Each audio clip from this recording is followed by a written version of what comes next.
राज्यसभा कक्ष राष्ट्रीय पुष्प कमल से प्रेरित है।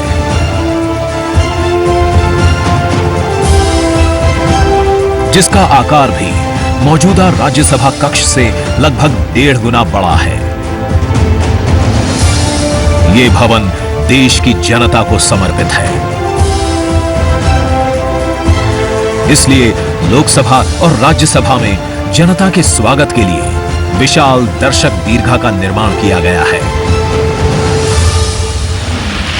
अत्याधुनिक डिजिटल उपकरण दोनों सदनों की सुविधाओं को नया आयाम देते हैं। यहां सदन की कार्यवाही को विभिन्न भाषाओं में सुना और पढ़ा जा सकता है। सदस्यों के लिए बायोमेट्रिक की सुविधा है। वोटिंग के परिणाम और सदन की कार्यवाही के प्रसारण के लिए विशाल multimedia display, automatic camera control और कमांड सेंटर का भी निर्माण किया गया है। ये नया स्मार्ट भवन पूरी तरह से पेपरलेस है। इस भवन के एक भाग में लोकसभा है, दूसरे में राज्यसभा। और इस भवन का केंद्र समर्पित है हर भारतीय को, जिनके लिए सेंट्रल फॉयर में बना है संविधान कक्ष, जहां वे भारत में लोकतंत्र के अतीत से वर्तमान की यात्रा का अनुभव कर सकते हैं। यहीं भारत के संविधान की डिजिटल प्रतिरूपी भी रखी गई है। इसी सेंट्रल फॉयर में ऊपर की त्रिकोणीय छत से सूर्य की किरणें ब्रह्मांड का भ्रमण करते हुए पेंडुलम क्लॉक पर गिरती हैं। ये किरणें बरगद के पेड़ को नहलाती हैं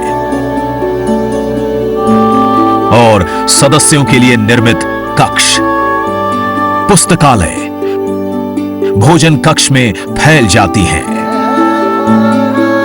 आत्मनिर्भर भारत के प्रतीक इस भवन के निर्माण में भारत के हर भाग ने अपनी भागीदारी निभाई है। कहीं महाराष्ट्र की सागौन की लकड़ी सजी है, उन्हीं से दोनों सदन में अशोक चक्र भी बना है। कहीं राजस्थान का शानदार स्टोन वर्क, कहीं उत्तर प्रदेश की कालीन बिछी है, कहीं त्रिपुरा की बैम्बू वुड फ्लोरिंग, वहीं सफेद मार्बल गुजरात से आया है। एक भारत श्रेष्ठ भारत की भावना से प्रेरित सभी वर्गों, प्रांतों ने मिलकर बनाया है ये भवन। ये भवन इको फ्रेंडली होने के साथ साथ भूकंप रोधक भी है। 1700 से अधिक दरवाजे, खिड़कियां हैं। 3.5 किलोमीटर लंबे बिल्डिंग कॉरिडोर्स हैं। ये भवन विकास और विरासत का अद्भुत संगम है। एक तरफ यहां सुरक्षा और सुविधा के लिए स्मार्ट फीचर्स और स्मार्ट एक्सेस की व्यवस्था है, वहीं भारत की प्राचीन कलाओं का अद्भुत एकीकरण भी है। तो नया भवन आत्मनिर्भर भारत के निर्माण का गवाह बनेगा।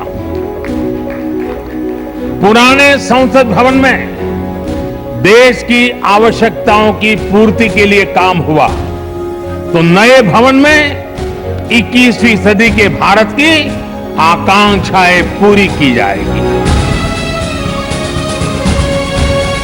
नए भारत के आत्मविश्वास को बढ़ाता, विकसित भारत के संकल्प को गति देता, ये है हम भारतीयों का संसद भवन।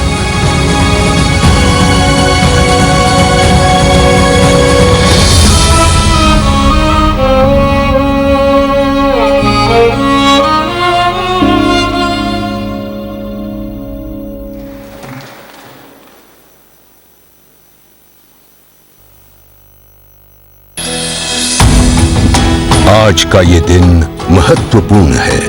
माननीय प्रधानमंत्री श्री नरेंद्र मोदी ने एक नया इतिहास रचा है।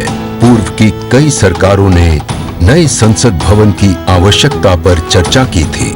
माननीय प्रधानमंत्री ने इस पर विचार किया और नए भारत के निर्माण की अपनी दूरदर्शिता के साथ उन्होंने नए संसद भवन का निर्माण कराया, जो हमारी विरासत और परंपराओं को आधुनिकता से जोड़ती है। साथियों, नए संसद भवन का निर्माण नूतन और पुरातन के सह अस्तित्व का उदाहरण है। ये नई संरचना लगभग 59,000 श्रम वीरों के योगदान से बनाई गई है। माननीय प्रधानमंत्री ने राष्ट्र की ओर से उनका आभार प्रकट किया है। 75 वर्ष पहले की स्वतंत्रता की भावना को पुनर्जीवित करते हुए माननीय प्रधानमंत्री ने आज तमिलनाडु के अधीनमों से सेंगोल को स्वीकार किया है। सेंगोल राष्ट्र के लिए न्यायपूर्ण और निष्पक्ष शासन का स्मरण कराता है। सेंगोल तमिल शब्द सेम्मई से लिया गया है, जिसका अर्थ है नीति परायणता। इसके शीर्ष पर न्याय के प्रतीक पवित्र नंदी अपनी अचल दृष्टि में विराजित हैं। ये वही सेंगोल है जिसे श्री जवाहरलाल नेहरू ने 14 अगस्त 1947 की रात को थिरुवावडथुरई आदीनम से एक अनुष्ठान के माध्यम से स्वीकार किया था, जिसका आयोजन भारतीय सभ्यता के अनुसार किया गया था। उसके बाद इस पवित्र सेंगोल को यथोचित सम्मान और स्थान न मिल सका, जो मिलना चाहिए था। कहानी मुड़ती है तमिलनाडु के कांचीपुरम की ओर, जहां पूजनीय कांची मठ का आसन है।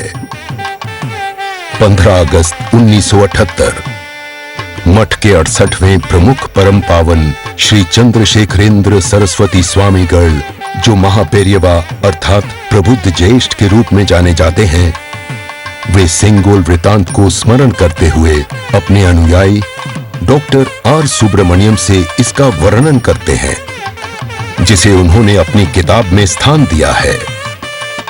महापेरियवा ने बताया कि स्वतंत्रता दिवस के अवसर पर सेंगोल ने एक महत्वपूर्ण भूमिका निभाई थी। हमारे इतिहास की किताबों में यह तथ्य अवश्य होना चाहिए था, लेकिन गत कई वर्षों में कहीं भी इसका उल्लेख नहीं किया गया है। एक बार इस अद्भुत संस्मरण के सार्वजनिक होने पर तमिल मीडिया व प्रकाशनों ने इसे अपने संपादनों और वेबसाइटों में वरीयता दी।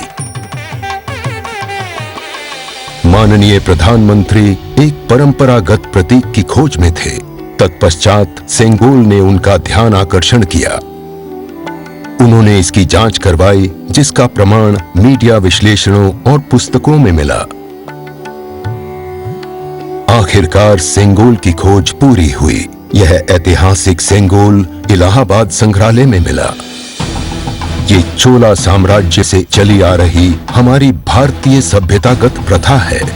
चोला सदियों तक हमारे उपमहाद्वीप के अग्रणी साम्राज्यों में से एक थे। सबसे महत्वपूर्ण बात यह है कि सेंगोल के प्राप्तकर्ता के पास न्यायपूर्ण और निष्पक्ष रूप से शासन करने का आदेश होता है, जिसे तमिल में आणई कहा जाता है।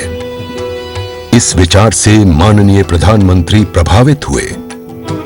उनके अनुसार जनता के लिए चुने गए लोगों को इस आदेश को कभी नहीं भूलना चाहिए। उन्होंने यह निश्चय किया कि इस अद्वितीय प्रतीक को अमृतकाल के प्रतिबिंब के रूप में अपनाया जाना चाहिए, ताकि राष्ट्र अनंत संभावनाओं से परिपूर्ण रहे। सेंगोल को आज सुबह संसद में उसके सुयोग्य स्थान पर यह सभी के लिए भारत सरकार के न्यायपूर्ण और निष्पक्ष शासन के अटूट संकल्प का स्मरण कराता है। इस दृढ़ता के साथ भारत विश्व गुरु के रूप में अपना यथोचित स्थान ग्रहण करने की ओर बढ़ रहा है।